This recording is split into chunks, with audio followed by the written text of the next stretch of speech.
Fellas, say goodbye to Chuck Sherman the boy. I am now a man. I highly recommend you join the club. We are doing the wild thing all night. Acid house music. Hey, what's up, everybody? This is Sherm. Sherman, I cook all this food. Is that all you gonna eat? General Sherman realized and understood the importance of house music. So, do you know anything about techno? No. Listen. Get it on.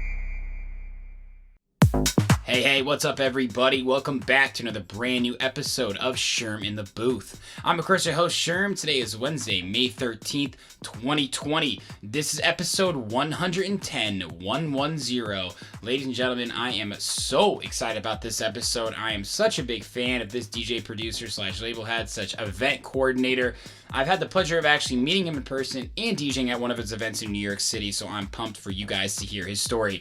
He goes by the name of Francis Mercier. This Haitian sensation is a DJ producer like none other. Like I said, I actually have been out to New York and DJed on one of his boat parties, and it was just awesome to see how this guy has built up such a great brand, not only behind his own moniker, Francis Mercier, but also this entire record label and event company that he calls Deep Root. Now, this interview, guys, we talked a lot about his record label, like I said, Deep Root Records and Deep Root Underground. We also talked about his musical inspirations and influences, and also his new underground moniker called Emva Faya. So that was really awesome to hear it from Francis directly on this direction he wanted to take with his music. We also talked about his plans for the future, and he has so many great stories that he shared as well. Like I said, this is one of my favorite DJ producers in the game, but he is so much more than that, and I'm really, really excited for you guys to hear his full story. So without further ado, let's get into it right now. Episode 110 with Francis Mercier. Well, it's a pleasure to see you, sir. I've got a drink here. I don't know if you do, but cheers. No, I don't have a drink, but big ups, man. Okay, there we go. Well, I've been locked in quarantine, man. There's not a lot else to do here in Chicago right now, right? Yeah, I can understand. Yeah, how's it been in New York? Similar situation. I mean, everybody's like, confined in their respective homes, neighborhoods, and whatnot. Yeah. It's across the whole town. It's much more quiet these days, and we have to do our best, to try and fight the situation. Yeah, absolutely. What part of New York do you live in? I'm in Queens. You're in Queens. Yeah, actually, Queens strong. So about 20 minutes out from the city. It's great because it gives me like a sense of separation, and I'm not like in the whole middle of the hassle and energy. Yeah, of course. So what happens is, I get to have like access to nature, running. Yes. I can play my soccer. It's not like too congested. There's not too much entertainment, so it gives me a good opportunity to stay focused in the studio.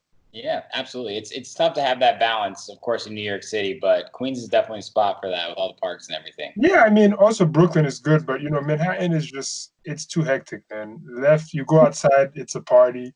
You turn left, it's a guy, like some guy screaming in the streets. So you turn right, it's a riot, it's a protest. I don't know what's going on. So that's at the end of the day, it's and not to mention there are bars left and right. People, so I've experienced that, over the years. I stayed in the city for some time, but I think that as a musician and, to be able to be focused in my career, it's better to be a little bit away from the center. Yeah, absolutely, man. And that kind of brings me to my first question. I know you're Haitian. Were you born in Haiti, and when did you come to New York, if that was your first landing spot? Yeah, I was born in New York. Then I moved back to Haiti at like the age of 1 or 2. I grew up there up until 18. I went to an international high school, so which gave me like a really nice perspective and like world culture. And I had like a lot of friends from Africa, from Europe, South America, all over. And all of them, they gave me a little bit of inspiration, I would say, growing up and being exposed to. I had this friend from Ethiopia. He was like a huge fan of like reggae and whatnot. Yeah. I had this other friend from South America. He would bring that element. And obviously, Haiti being like a very mixed kind of island Yeah. with, so much culture, not only from the Haitian people, but also so many influences worldwide. Because you have to think the island is heavily influenced by the U.S., by the French culture. Yeah. So it's a lot. So that kind of growing up in that environment, I think contributed to where I am today. Absolutely. I can certainly imagine that. It's interesting you were born in New York, you came back, and then you went right back. Did you ever think about going to live anywhere else in the U.S.? Yeah, actually, prior to moving to New York, I went to Providence. That's where I went. I did my studies. I studied at Brown.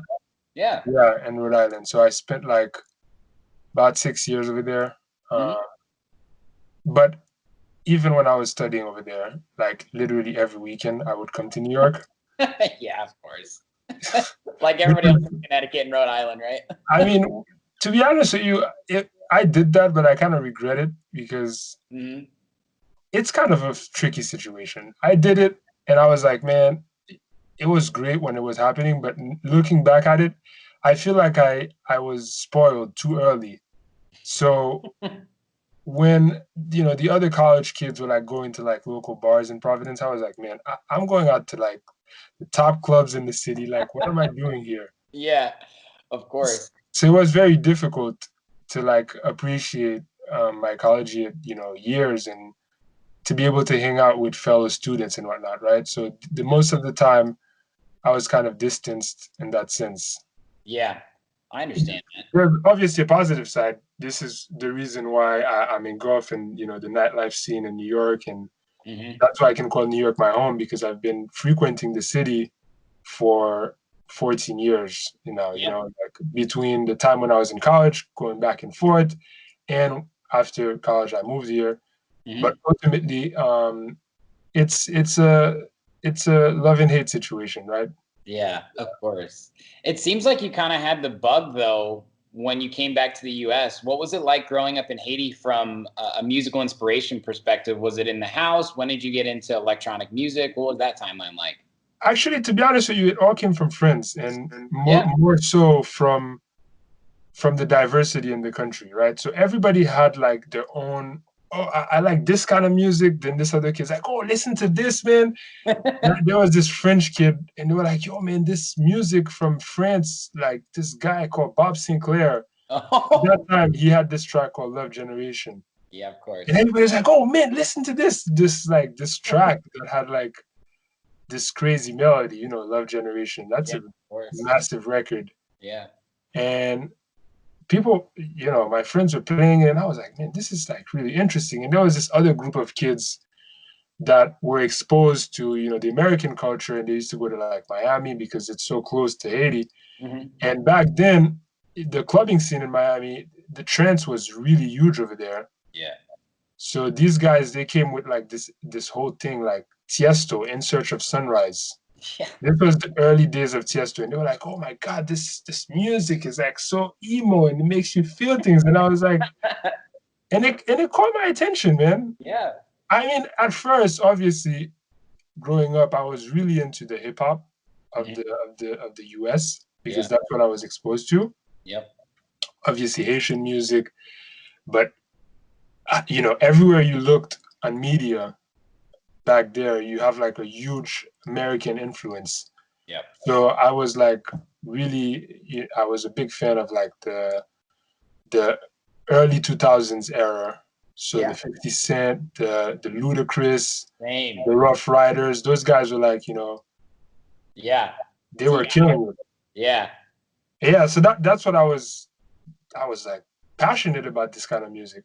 But when I got introduced to the electronic side of things, it was so different. I heard it and I'm like, man, this is like kind of interesting. And I got into it, man. I started listening to, but it was a slow switch. It first started with the Postal Service. Nice. Right, which is like a cool laid back band. Indie dance, yeah. Yeah, indie dance. Then afterwards, this In Search of Sunrise, more trance stuff. And then came the Love Generation, and from there, my interest in music was like, it was always present, that I can tell you. Right. It was always present. I had a piano at home. Nobody taught me how to play the instrument. Mhm. Tried to play a couple of times on my own, and it was always like, oh my God, two notes can sound together, like sound good, and it was so Yeah. great, Yeah. right? So I tried playing, and it was something so interesting. But I would say that my real appreciation for the music came and like around when I was 16, probably, yeah, Awesome. towards the end of high school, right before Yeah. college. So you did have some electronic inspiration there, just in Yeah, terms of starting to enjoy the music. totally. When did you start DJing and producing, and which one came first? DJing always came first Yeah. because producing back then, early 2000, was like Expensive. a luxury, right? Yeah. Yeah. To have access to a studio, let alone a computer that's strong enough to produce. Right. God bless, man. People were like, if you want to produce, you need like a bag of cash to go somewhere, Yeah. right? Yeah. Even to get a copy of Logic, people like underestimate, how lucky kids are today, right? Yeah. Because back then, to get it was something so like complex. Wow, oh my God, software to make music. Wow. Yeah.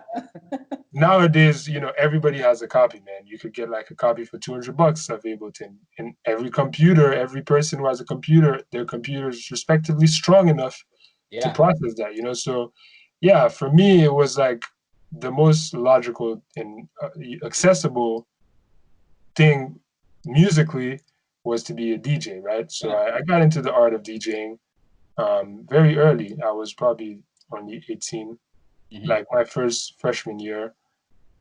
Once again, it was like the the art itself and the electronic music was so big in the US. It was that big in the US, but it was starting to gain traction, Right. especially in New York. There was, Made events, which is still present now. Mhm. Back then, they were like doing these huge parties with Armin van Buuren and Tiesto and whatnot. And I used to see these guys, and I was like, man, these guys are like living their dream. Yeah. This guy's on the stage, and all these people have their hands up, like, Right. Right. I'm like, I want to be that guy. So Yeah. I was like, I got into the music, obviously as a fan first, and I'm like, what are they doing? Like Right. DJ. I did all this research Yeah. into it. It was a very easy transition Hmm. as a fan and appreciating so many different cultures. It kind of made sense. I have this love for all this kind of music. I love it. I listen to it all the time. I'm passionate about it. And it was first like a hobby. I learned, everything about DJing. Like it was self-taught, for the first, I was able to catch everything pretty easily with YouTube and watching things and whatnot. Right. And, after knowing a few things, probably I was a proficient DJ. Mhm. I was able to land a couple gigs as in university for fraternities. Okay. How old were you then? I was like 19, man. I wasn't even of age, so I was walking around with a fake ID. Yeah, I Going was to all about the to say clubs. Dave Ramsey's rolling in with his headphones, right? Yeah, I mean, I have a long history of going out though. Since Right. 14, it was like the age where back in the early 2000s, nobody really cared. As long as you had like a piece of paper with your picture and some sort of date, Yeah, it's so they true. let you in. So yeah, and also growing up in Haiti, this is like similar to Europe. At the age of 16, you're allowed to drink and go out and do whatever. Right. There's no real restriction. So yeah, it's early age 19, I was able to land my first gigs, and they were quite awesome, man. I played like some amazing, and it was well paid, believe me or not. Wow. So I was like able to purchase some good gear Hmm. after the first couple of gigs because obviously the first couple of gigs I did them with like a controller, Yeah. Right. and I upgraded. I got actual decks and everything, like a nice mixer. Yeah. So it went really fast. That's awesome. That's a very similar story to me. It's like I love the music, I went to a few shows and I was like, what are these guys doing? I want to know what's going on here. And I was like, I want to put my own spin on it, right? And then you get your own decks and you get your hands on them and it's like, whoa, this is a whole new world, right? Yeah, it was insane. But, all in all, I can say that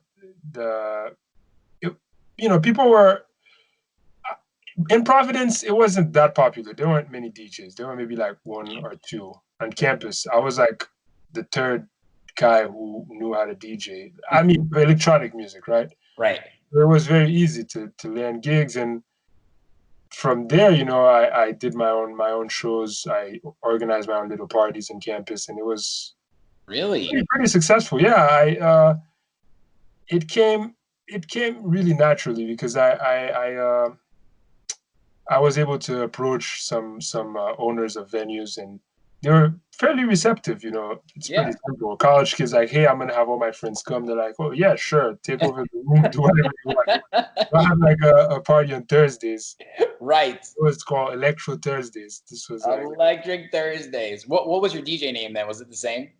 Yeah, it was the same. Just always stuck with DJ Francis Mercier. It was DJ back then. But, that's when you had to tell people that you're a DJ, right? Yeah, exactly. And now it's like, you don't say that. Yeah, and I even had like little mixtapes. I printed these CDs. Wow. And I went to the library and like print a bunch of copies of covers with my picture. I used to edit things. It was back in the day, man. And I was hustling, man. People were like, oh man, let me get a copy. Right. And at that time, the Facebook was huge. So like everybody was on Facebook. If you were like, I'm throwing a party, there's an event, everybody's like, oh my God, let's click attending. And you would have like, I don't know, man, 100 people show up. You don't even know who they are, right? Pretty good. Yeah, absolutely. Yeah. Back in college, back in the day. That's how it was. Of course. That's awesome that it started from a true passion, right? It's not like you got a lucky break in the beginning.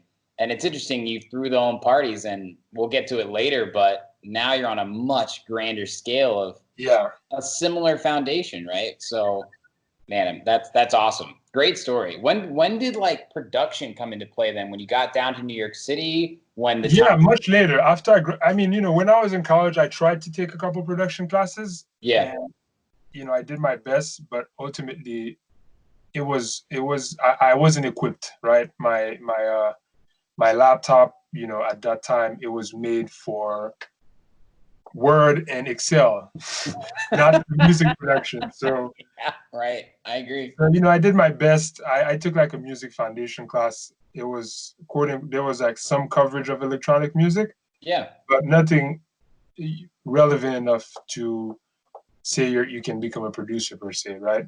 Right. So they give like understanding of like time signature, music theory, just really basic things. Right. But it was sufficient to, spark some sort of interest further into music production. But, I had to focus on my studies, so I had to stay grounded, and I studied mathematics and econ, so it took quite some energy. Wow. And after completing my studies, I moved to New York. And when living in New York, I wanted to further develop. I mean, even when I was in college, I further developed my my profile as a DJ here in New York. And I would say 2 to 3 years of playing a bunch of gigs, I really wanted to evolve from just being a regular DJ and trying to be able to compose my own records and kind of take it to the next level. Right. I went to Dubspot to really, that's where I really was able to develop myself as a producer. Mm-hmm. Are you familiar with Dubspot? I've heard of it before. Is it like an Icon Collective or what is it? Something similar, but it was like the first institution that offered these kind of educational programs. Nice.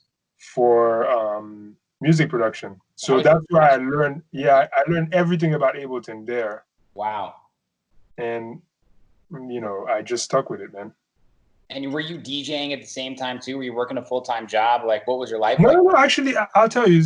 While I was in college, finishing my studies, I explained to you that I had some knowledge of organizing shows on campus, right? Right. So I took that same concept and I brought it to New York. So I Yeah. would organize my own shows while in college. Wow. And that's what kind of allowed me to sustain myself Mm-hmm. as a student and living in the US. Yeah. I used to throw my own shows literally like every weekend. So I would travel back and forth between Providence and New York. Obviously, I had some family in New York, so it was okay for me to reside here. Mm-hmm. But I knew the circuit, so I had like a whole event planning company.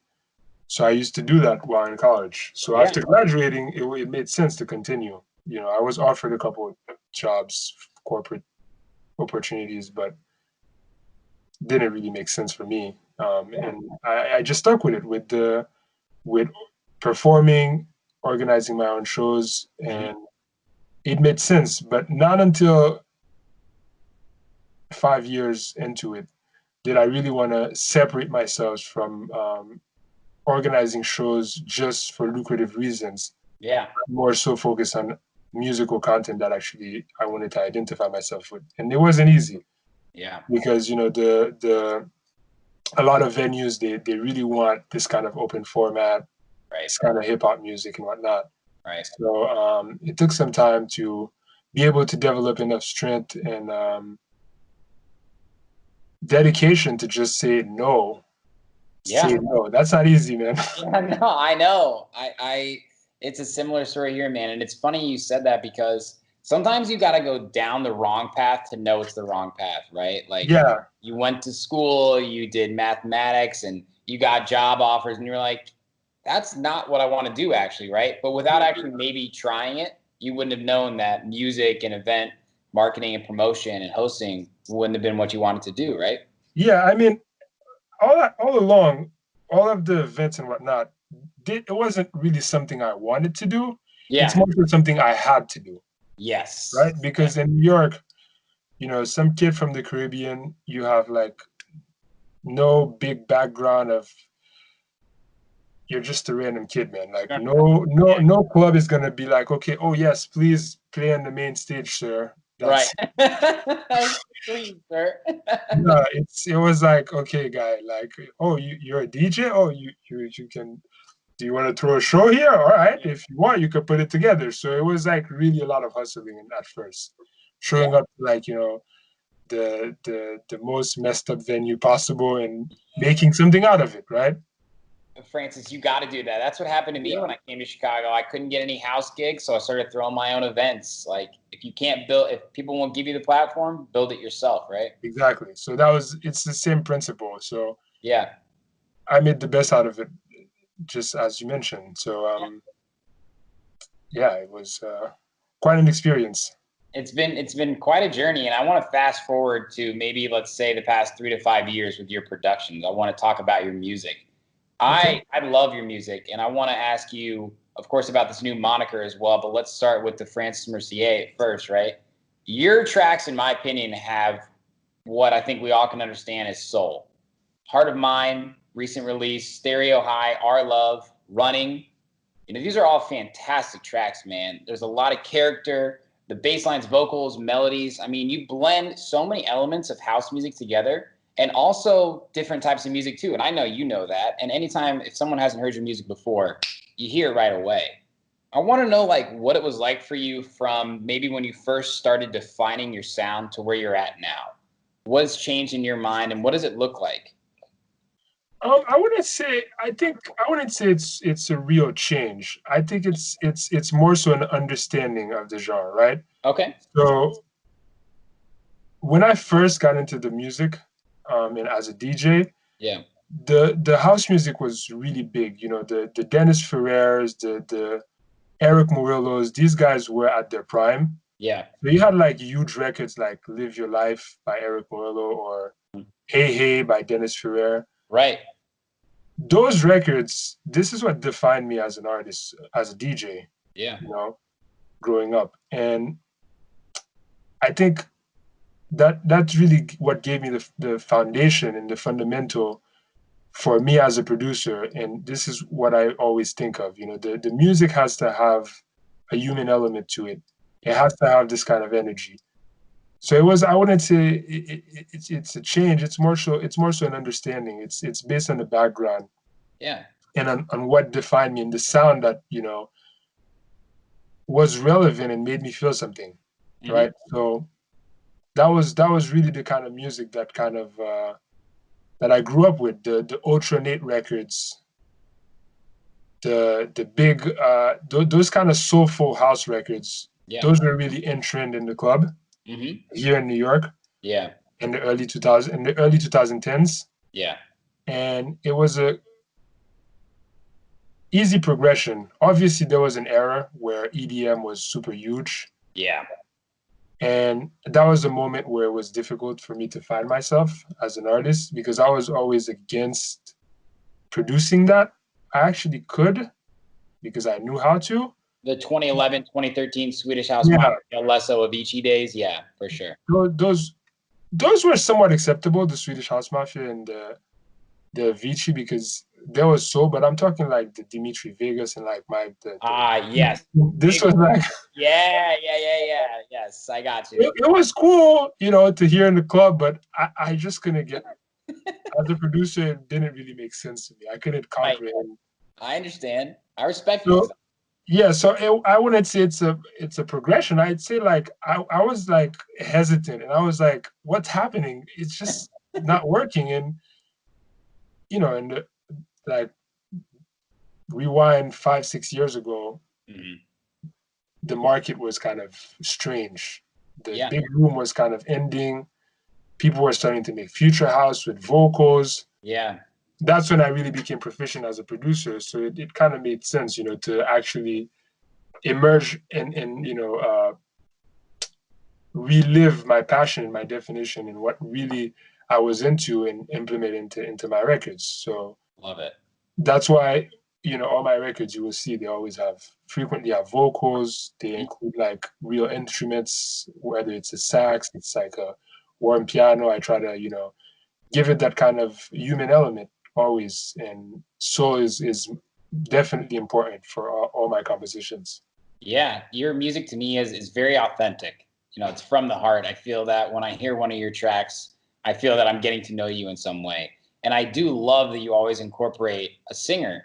And a question I always love to ask producers like yourself is how you actually collaborate with singers. There are people that say they've never actually been in the studio with a singer. There are people that say they won't do it unless they're in the studio. What's your process like? It varies, it varies. I've worked with singers in the studio, and I've made massive records with them. Yeah. By doing that, like one of my first record called Waiting For, we wrote and I was working with the singer all along. I've had a lot of sessions with singers in person. Those are great because you kind of, the product is I would say is most desirable, and there's less rounds of circling around and asking, hey, can you change this? Can you change that? But I've also, worked with artists that are, abroad or elsewhere. Yeah. You don't really have the choice nowadays, right? Right.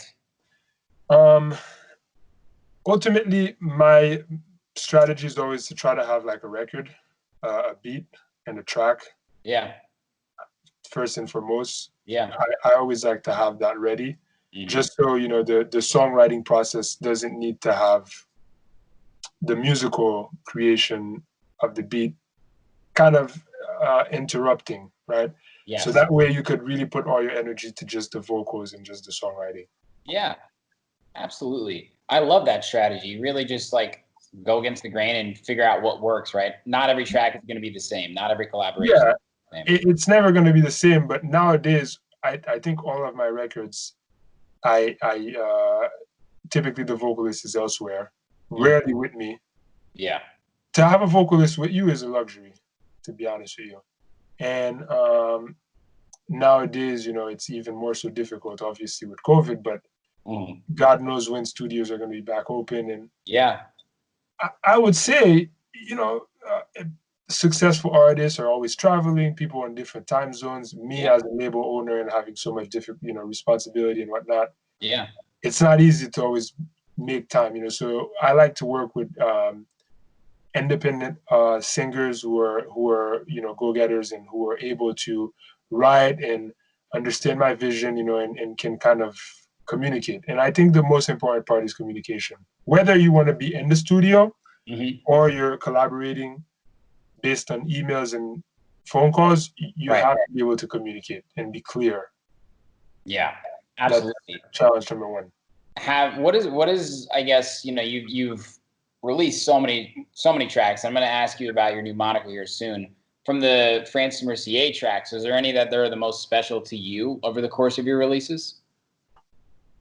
Yeah, of course. There's a lot of records are special to me. I think the one that's most special to me, it's called Out of My Mind. It's not the most streamed one. Sure. But it was a composition with Dean that we did in the very early phase of my career, probably 2014, as a producer. And it's with a Macedonian singer from the Balkan. Her name is Tamara. Just the lyrical, because basically that record, I really like it because I did all of the songwriting, from the music, to the lyrics, to the melodies of the vocals, and she just sang it. So, composition wise, that's really all me, and I really enjoy that one. Obviously, I was with Dean, we composed together, but that was a great project for me, right? Yeah. That's usually the common answer, is the least streamed song. Whenever I ask people, what's the one that you like the most, it's like, I don't even know if people know this song anymore, right? No, but it's a cool record, man. I remember, and the way we produced it, Dean and I, it had like it was quite unique. It has the sounds of thunder, sounds of rain. Yeah. It has like a crazy. Dean was able to get like a very talented saxophonist to perform in the record. So the track it's a piece of art, man. And obviously I released it like 6 years ago. Right. Had it been released now, I think it would make, especially with the knowledge that I've acquired as a label owner now, it'd probably make 10 times more noise. Yeah. But that's maybe I'll do a remake of it. Hey, there you go. That's what this interview is for. I'm here to try and inspire you again. Yeah. I'll have to talk to the label that signed it, though. Which is okay. Well, you can cite this interview then as a pure inspiration. There you go.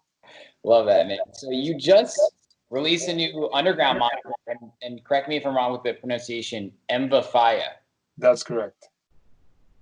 Listen, I said it out loud to myself earlier, and I was like, that's probably the coolest name I've ever said out of my mouth. Like, Mvafaya. Like, Francis, there's something about that name. I know you probably worked a lot on it, but it's so cool, man. Like, you look at it and you're like, what is that? And then you say it and you're like, oh, that is dope. Yeah. So you know what it means? No, what does it mean? It means the afterlife. Afterlife.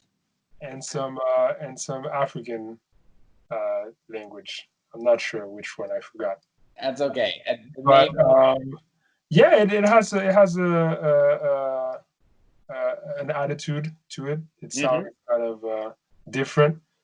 Yeah. And it says it all. The definition, it's the aftermath of Francis. What happens after Francis? What is there after Francis, right? Yes, I love that. And you've already really had a lot of success. Just 2 releases, correct? Yeah, for now 2 releases, but a bunch in the pipeline. Yeah. Yeah, I mean, listen, the one you mentioned, Eric Murillo, earlier, is featured on his Miami 2020 compilation. Yeah. Congratulations on that, man. That's incredibly awesome. Like, he's one of the biggest, like, he's still peaking to me, for everybody that appreciates house music. Yeah. Eric Murillo is Eric Murillo. That's exactly. Like well said. Yeah, there's no other way to put it. That's it. And Trippin', of course, on Deep Root Underground, which is, I love that track, man. Seriously, love it. Like, thank you, man. You got some swag with that track, and I love Francis tracks, but I think I might be into this more. It's more like kind of the dark side of me, So yeah, I mean, it's really important to the reason why I launched this alias is mainly to be able to express myself freely. you Sure. know, Hmm. and not let the identity interfere in the music composition. Right. So a lot of times, I find myself, I want to write, I want to compose, I want to go in that direction, but I'm like, oh man, maybe the label's not gonna like it. This doesn't Right. really align with my brand. I have to go change. Nah, it's really important for me as a producer, to be able to let the music speak for itself. Hmm. And Yeah. it made sense. It made a lot of sense. Some days I want to write very dark, much more club stuff. That's really what I'm into. Right. Even when I'm playing, that I want to experiment in that. And some days there's no room for that. The track in question, the vocal in question, asks for a commercial composition, and in that sense, it's important not to be restricted. So it's great that I'm able to have both platforms to compose and to let the music speak for itself and the inspiration to speak for itself. Absolutely. And you're speaking like a true artist that's kind of like in the business, right? Because there are so many producers out there, the Dead Mouses, the Claude Von Strokes, they both have aliases, right? Where they know that it's not aligned with their main brand. And for lack of a better term, it might hurt their brand if they tried to release separate types of Yeah, music like that, right? I So, think that happened to me yeah. over the years. Not, I wouldn't even say hurt your brand. I think you're jeopardizing the record as well. You're holding it back Yeah, sometimes. yeah, absolutely. I think that's even more important is you're holding back your own creativity because you don't know how far you can jump when you want to jump. Yeah, and I would say also something that's really important these days is consistency. Yeah. So if you make a super techno record or a tech house record that's like, wow, out of this world, and then the next day you say, okay, here's my melodic disco track, and you release it, Yeah. then it's like you just did minus plus, you turn out at zero. You see what Yes. I'm saying? Yeah, Like, absolutely. no point. People need something that they can kind of latch on to. Yeah, exactly. So that's why I felt, Amplifier made sense, because I could build from that, because you will see a lot of compositions. It's going to be like a continuation. I'm excited. Have you been Yeah. producing this music, say, since 2014 when you started releasing Francis Mercier? More underground music? Yeah, have you always had this kind of in the back pocket? Yeah, I always dabbled with underground music. I never released anything. Right, Sometimes I never completed the records. right. But in 2017, I actually did an EP called the Skankers EP, Hmm. and it's a lot of more grungy club tech house records. Yeah, I released it under Francis, right? right. And few releases later, other tracks came that were just like I mentioned to you, like more commercial and whatnot. Right. So it didn't really make sense, right? Hmm. So you know what? I was like, listen, I just did Trippin'. I have all these records. Right. I might as well just launch something fresh and create the continuity. Yeah. That makes more sense for me as an artist. Right. Absolutely. And that really leads me into my next question. I want to ask you about Deep Root and Deep Root Underground. Okay. And we'll start with Deep Root. It's a lot more than a record label. We Yeah. were talking about it earlier. It's an event. It's a brand, right? Like you do everything. You are one of the main faces of it, and you've given opportunities to so many people, including myself. And I know so many other DJs, of course, that follow you guys, that love your music. When did the Deep Root Records idea come to you, and when did it really grow some limbs? Well, the day I decided to stop throwing and playing open format music, I was born. Yeah. Right? Yeah, it was quite simple. Actually, I met a Jamo through to Nightlife, who's my business partner, Yep. and it made sense to launch a label, to launch a brand, Yeah. because first of all, both his background and my background were very business oriented. Yeah. So we figured, okay, if he's going to be my business partner and also my manager, I'm like, listen, man, we might as well just represent multiple artists, because and share the knowledge. It's really the best way to go about it. So initially, the Deep Root Records, the Deep Root brand was initially just a management company. Okay. So it was just we were just managing a few artists, and it kind of evolved, based on our respective knowledge of the scene here in New York, and our background, to throwing shows. Right. And it was very organic for the management aspect, the shows aspect, to then lead into the music. Right. So one day, we became like officially a record label with a licensing department, and today I can proudly say that the company has grown a whole lot, and it has multiple different departments. So there's a music exploitation department, which entails the public release of records. So Deep Root Records, Deep Root Underground, also Win, which is another sub-label of Deep Root. And within that same music exploitation department, we have our whole sync and licensing department, which is placing records in like movies and whatnot, right? Right. In addition to the music exploitation department, we have our event planning department with our Deep Root sessions, or Deep Root Yacht, and all our shows. It's quite dense, and and in the management aspect as well, we work with some amazing artists. So we have like all of these different activities that are ongoing at the label. Yeah, geez, more than a record label. You just explained it. It is a lot. Yeah, I mean, it's 360, and I think that's it doesn't just come from the sky, Ultimately, like I have like a background in business. I studied mathematics, econ. That's really so coming from like this kind of background, and in addition to JAMU as well, studying business at UVA, it kind of made sense for us to develop the label into like a brand with different departments for maximum exposure and maximum success. Because if we were just focusing just on events, right now we'd probably be sunk with this COVID situation, right? Yeah. So that's why we always wanted to like not put all our eggs in one basket, to kind of diversify, right, and have different things going on.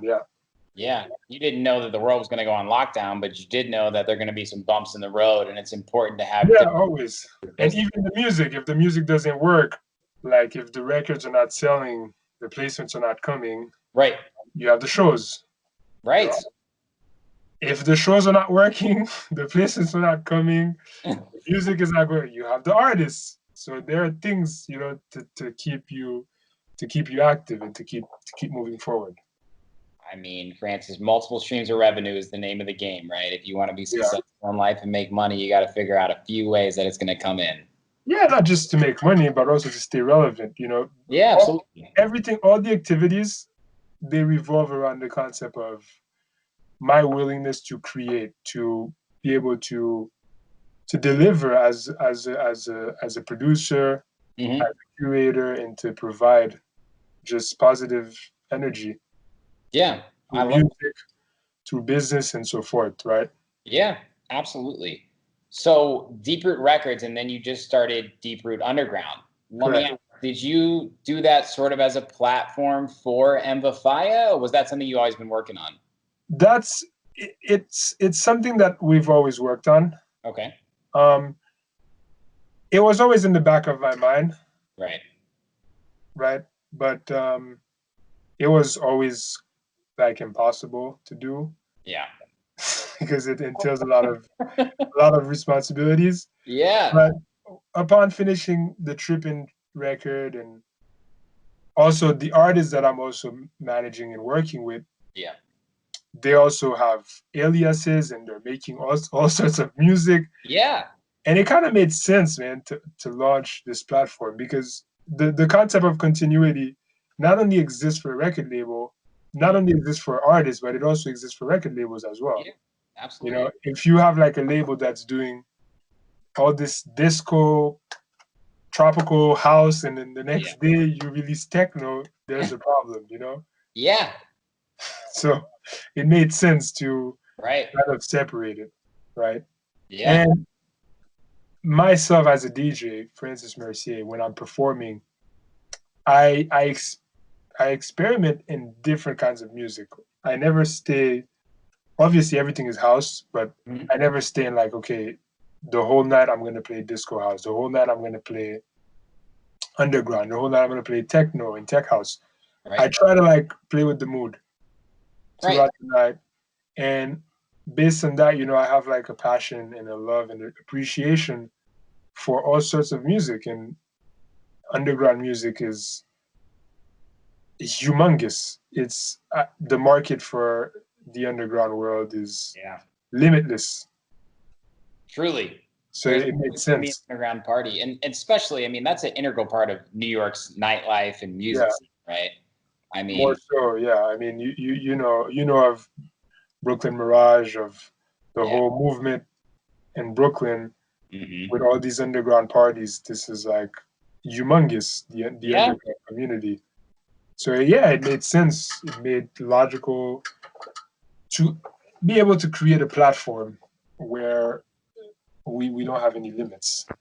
It's interesting how the underground is kind of, for lack of a term, going overground, right? It's like house Yeah, music has always been like this, the type of stuff you're making. And now people are taking deeper dives into what really is below the ground, right? And it truly is that underground sound.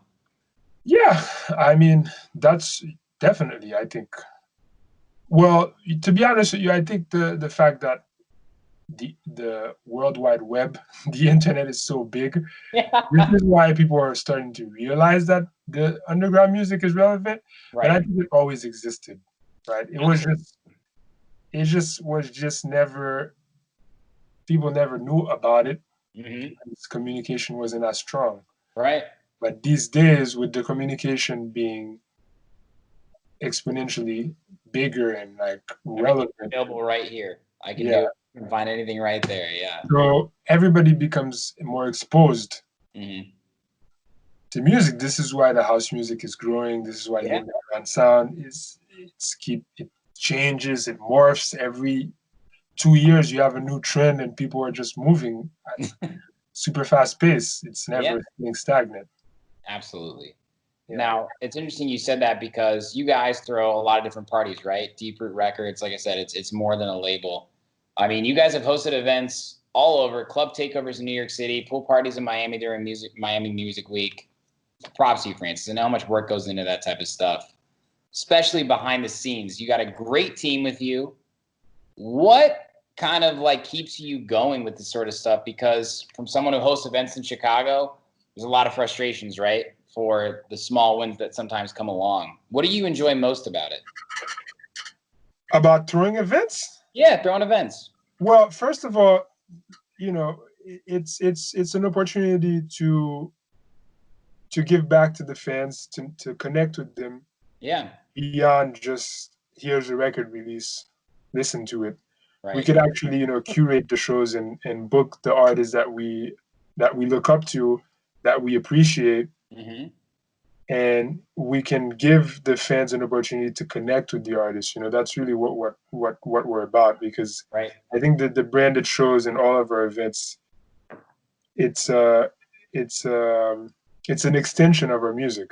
Yeah, It's an absolutely. extension of our identity. It's Hmm. a way for us to really build like a real rapport with our listeners and our general fan base. Yeah, absolutely. That is That's probably what keeps us that. going, man. Yeah, We, seriously. even if there's no revenue, even if things are going south and everybody's coming in for free, doesn't matter. Yeah. The fact is that we create an experience. Yeah. And I think what you guys do best from, the experience that I had with you is, there's kind of the saying, if you want to be a successful brand, a successful artist, you would rather have 1,000 real fans that want to come every time than a million ones that just like your Instagram picture, right? And Yeah, I felt a real sense of community when I DJed on the boat with you guys, man. Like the people that were there, the people that I was introduced to, it was like, hey, here's our family. And I think that's the most special part I guess from my understanding of what you just said, right? Yeah, exactly. This is our motive, This is Yeah. why what keeps us going day in and day out. And that's why what we tried to build with Deep Root Sessions, which you haven't attended just yet, but those are like phenomenal. We left off, the last one was on March 5th. That was massive. It was for my EP release party. Uh-huh. We filmed it. It's Kyle said, right before everybody started doing live streams. seriously, you were right before it actually, and it was so legit. It was like boiler room vibes, man. It was so sick. Yeah, people we were like the only group like going crazy and live streaming parties. Yeah. And yeah, this thing hit, and now everybody, even our next door neighbors, doing a live stream now. Yeah, everybody with a laptop and CDJs, Yeah, right? exactly. But the sessions, the shows, they're a way to give back to our community. Yeah. And to give an opportunity for artists, not just deep root artists, but the artists and the scene to express themselves. Mm-hmm. It's for people to discover our music, to understand our vision. Yeah. For us to be able to offer artists a platform to perform, because the label and the company, it's made for artists. It's made by artists for artists. At the end of the day. Yeah. So no matter how small, big you are, we don't discriminate. We like to work with everyone, as long as they understand what we're trying to do. Yeah, absolutely. Well, for a guy who's given so many opportunities to others, you certainly have had your fair share of awesome shows, Francis. I mean, when I saw you DJ at that, was extremely impressed. And, from following you on social media, you played a variety of different types of sets, clubs, bars, festivals, in the U.S. and internationally. I mean, come on, Francis. You headlined Marquee. That is so sick, man. Like, that is, like, massive. So I'm honored to be talking to someone that's headlined a place like that. I've heard of Marquee, New York City for 6 years now, right? I mean, what was that experience like for you? It was a big show, man. It was a big show. A lot of people were there. Wasn't how I know you guys is my friend Nick Pappas, and he said he was there and said it was crazy, like packed. Yeah, it was like 1,000 people. Awesome. It was at capacity. It was a big show. I mean, to be honest with you, it was a great outcome. Yeah. That venue is like phenomenal, from the lighting to their smoke machines to all the effects. The crowd there is really cool. They really love the house music and the electronic music in general. Yeah. And, obviously with me performing and the whole Deep Root team behind it, a lot of people that are like into the house music actually came. So yeah, it was a great night, man. And the sound system there is like super massive. Yeah. Marquee was a big show for me for 2019. Yeah. Nonetheless, I did play the Marquee that was before this Marquee. So oh yeah, nice. Yeah, prior to being Marquee 02 or 2.0 of New York City, there was Marquee 1.0. And I played that one as well. That was like an open format era. But I played, they actually Marquee before they relaunched, they held the first Avicii show ever in the US. Yeah. Really? That's an extremely interesting fact. I saw Avicii in New York. Wow. It wasn't a Thursday, like 2010, man. Really long time ago, 10 years ago. Damn. That's awesome. They had to shut down and they made the whole renovations. And it's, I think they reopened in like 2016 or 2015, something like that. Mm-hmm. But yeah, it was a, phenomenal show for me. Yeah. It only means that much. It's unfortunate that this summer is going to be shut down because we were going to schedule another show there for the summer. I know. Well, it'll come back. They won't forget. Yeah, you were there at 1.0. Yeah, I mean, it will come back. Absolutely. That's for sure. I wanted to ask you. I mean, you've not only, like I said, just played all these big types of events. You've shared the lineups and supported the Frankie Rizzardos, the Claptones, the Gorgon Cities, just to name a few. Some of the biggest house DJs in the world. For all these different types of event, Francis, from a house DJ to house DJ, it's not an open format set. Do you feel like you have an idea of what you want to play? Like, is there a Francis Mercier set that you like, whether it be at a bar, a club, a festival?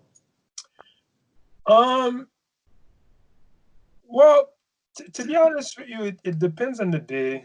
Okay. It depends on my mood. Yeah. Because believe it or not, it first starts with me. It first starts with how I feel, Sure. and I'll play, one or two records, Mm-hmm. and then from the energy that I'm getting in the crowd, then I'll adjust, Gotcha. and I'll build from that. But Gotcha. initially, I'll say, okay, the first three records, these are the ones that I'm going to play. Yeah. So I just say my playlist is like, I'm going to start with 1, 2, 3, and then see how they respond. Yeah. And from there, I take off. Yes. So I really let the crowd feed me with energy. Mm-hmm. I really let that kind of direct this is where I get my instincts from.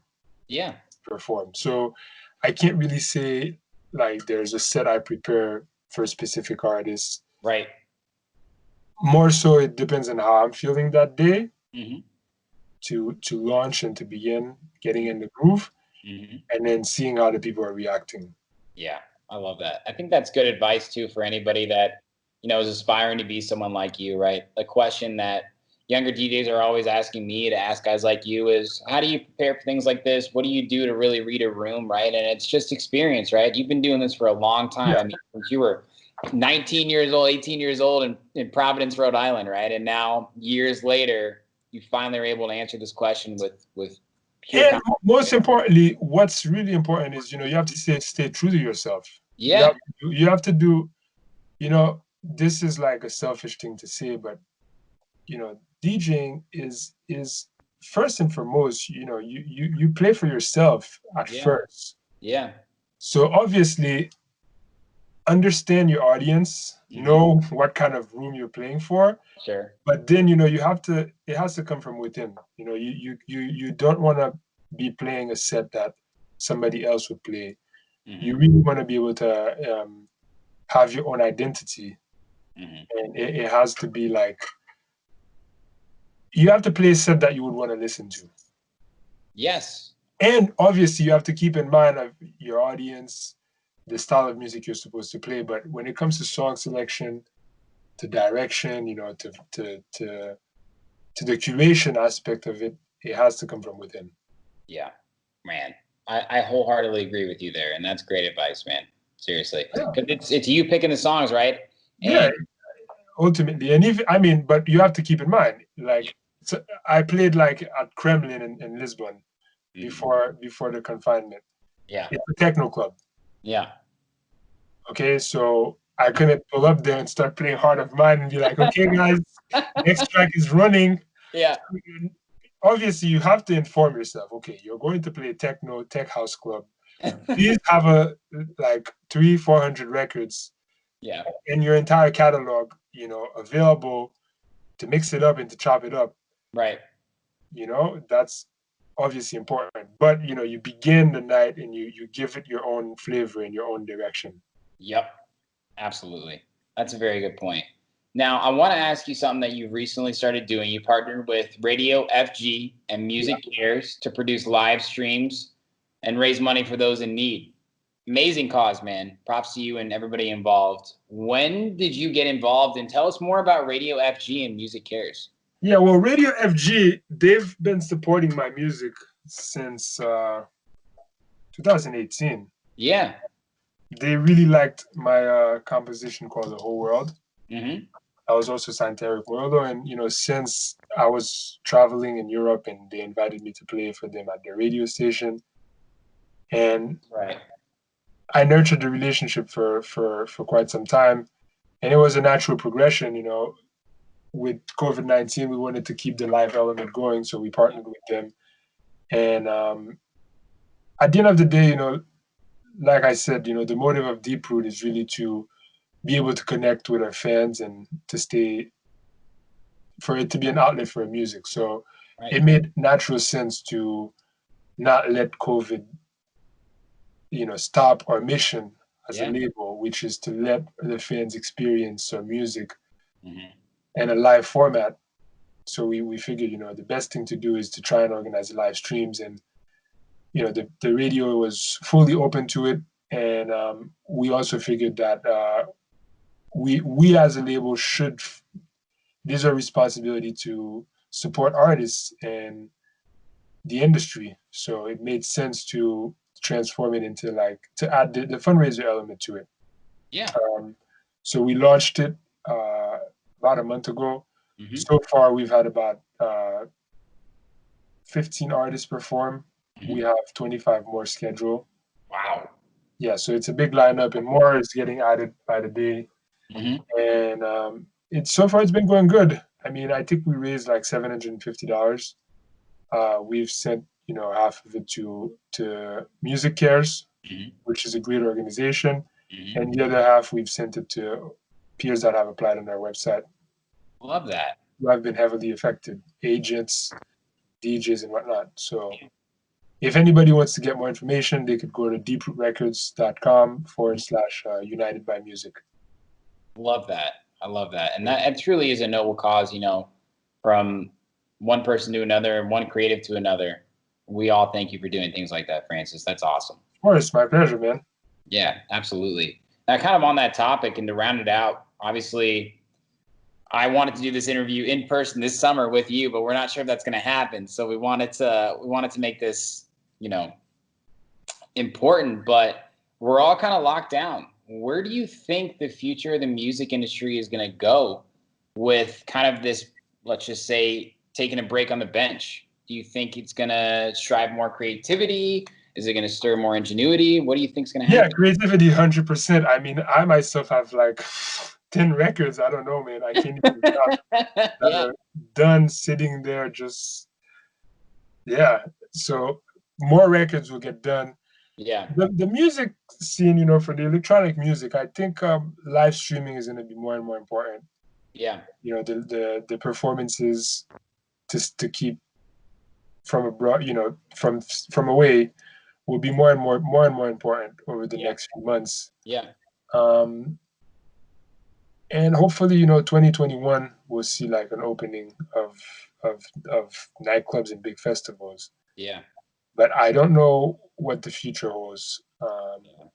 We can only stay positive, but I can tell you that it's important for artists not to let this kind of discourage them. It's important for the artists to continue producing, because anything more so the music is becoming more and more important, like for the fans to stay connected, to get some good vibes. It's really, we have to do our part as artists, not to let COVID get the best of us and for us to completely shut down. It's not because there's imposed confinement that music ends. Yeah. So would your advice to people that are sitting on tracks right now to release? Because as a DJ, you release music so that other DJs play it at clubs and bars and festivals, right? Yeah, my advice is to still release. Yeah. Still release. Yeah. I don't think you need to release everything because there's confinement. Just continue with standard release schedule. Yeah. And try and stay positive, and I would say try and write for the moment as well. I don't think it's best to release club bangers in the middle of this confinement. Maybe look to produce different kinds of music. Yeah. That has a purpose, but obviously people will find a purpose for any kind of music at this point. People are holding like Zoom parties these days, so it is what it is. But from my perspective, I would say releasing is always a good idea. Yeah. The streams, people are listening to music, People are working out, they're listening. Like myself, I'm about to go on a run right now. You're gonna listen to I have my playlist sorted. Yeah, you do. So it's always music. I love that. Francis, it's been so great hearing your story from really beginning to where you're at now. And I want to thank you for sharing, and I want to acknowledge you for all your success as well. I've got a lot of respect for you, your music, your brand, all the artists you support. It's because of people like you why, we're all able to continue doing this. So thank you. Thank you, man. Well, thank you for having me. Thank you for having me. Of course, man. I wanted to ask, is there anything else for the rest of the year to promote? Where can we keep up with you on social media, all that good stuff? Instagram is great. I think, all artists have the obligation to. We are obligated, yes. Yeah. Well, let me ask you, if there was no social media, would you use it? If there was no social media, if it wasn't like as important, Yeah. no, I wouldn't use it. I wouldn't either. People don't believe that, and it's like a means to an end, and there are some aspects I like, but there are so many that I'm just like, this isn't real. I think it's a vicious cycle. It can affect your creativity and your productivity heavily. So for me, social media, it has its pros and its cons. Yeah. But the big picture, if I had the choice, I wouldn't be too big on that platform. But I'm saying this now. Yeah. However, 10 years ago, this was a different story. 10 years ago, I was the life of the party. I wanted to be in touch with everyone. So everything matters, and it's a matter of perspective and time frame and the purpose. Also, everything is contingent on what you're trying to do at the specific moment. Mm-hmm. Like if I'm in party mode, obviously everybody loves social media. Trying to be in the studio, this is the worst. Get that shit out of here. Exactly. You have to completely disconnect. Yeah. But if you're I don't know, on the road and you want to link up with fans and right. The social media is the best invention that was ever created. That's true. It's the definition of a double-edged sword to me, so I agree with you. I mean, think about it. If it wasn't for social media, a lot of people wouldn't have discovered the house music and the shows and the energy and all of what's going on and whatnot, right? Right.